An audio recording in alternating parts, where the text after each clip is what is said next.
The call came at 9:47 p.m. My son's voice trembled through the phone.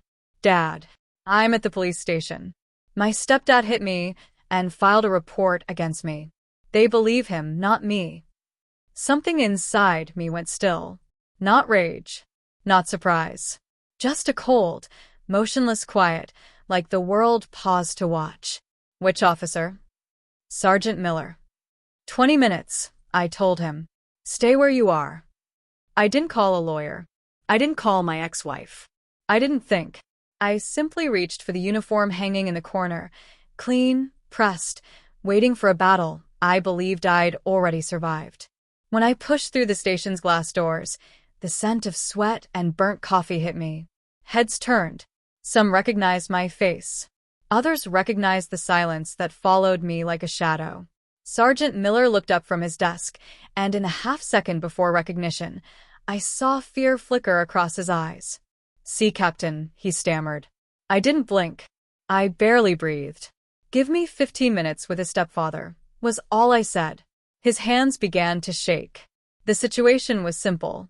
My ex-wife had remarried a man who smiled a little too easily, someone who laughed just loudly enough to bury the truth. He'd played the role of father, pretending to protect, while I worked overtime to pay for the life he pretended he built. Now he was accusing my son of assault. My son, quiet, obedient, the kind of kid who apologized to furniture when he bumped into it. The officer's report claimed aggressive behavior. I read it twice. It felt like reading my own obituary. Through the holding cell window, I saw my boy's swollen face. His eyes avoided mine, as if he were guilty. He wasn't. I'd seen those marks before, controlled strikes, practiced cruelty. Bruising designed to blame the victim. Men like me were trained to recognize it. I didn't yell. I didn't demand. I listened. That night, I sat alone in the dark, uniform still on, the smell of fear clinging to the fabric. Then I started digging, call logs, hospital visits, old text messages between my ex-wife and her husband. And there it was. Small. Almost invisible. A message from her. "If he touches me again, I'll tell Mark." She didn't send it to me. She sent it to him. A threat turned into a weapon. Suddenly, the whole picture sharpened. He had manipulated her fear. She hid his violence out of shame. But he crossed a line when he laid hands on my son. I didn't sleep. Didn't eat. Instead, I watched old videos. My boy's first bike ride, his laugh when I tickled him. That's when I realized something sharp and cruel. Every monster I ever arrested looked ordinary before the cuffs. The next morning, I pulled security footage from the station's database. Someone owed me a favor. There it was, timestamp 8:12 p.m. My son stood calmly in the lobby. His stepfather entered behind him, bruises he had inflicted on himself. He whispered something to Sergeant Miller.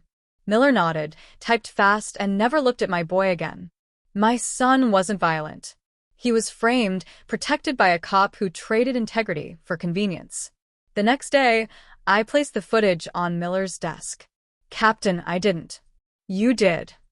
He froze as the silent footage replayed the truth. I didn't raise my voice. Didn't threaten. I let the truth suffocate the room. That night, I went to my ex-wife's house. Her husband opened the door with his familiar smug smile. It vanished when he saw the uniform. "Mark, look." "I know," I said quietly. "You hit my son. You lied. You made him look like the monster you are." His throat tightened. Words failed him. I handed him a folder. Photos, footage, reports. "This goes to Internal Affairs tomorrow morning.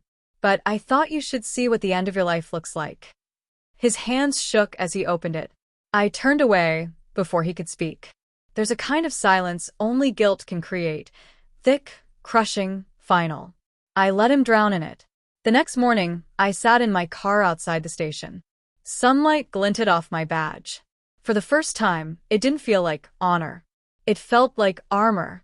My son was home, safe, quiet. He didn't ask what I did, and I didn't tell him. Some truths don't heal. They settle deep, permanent.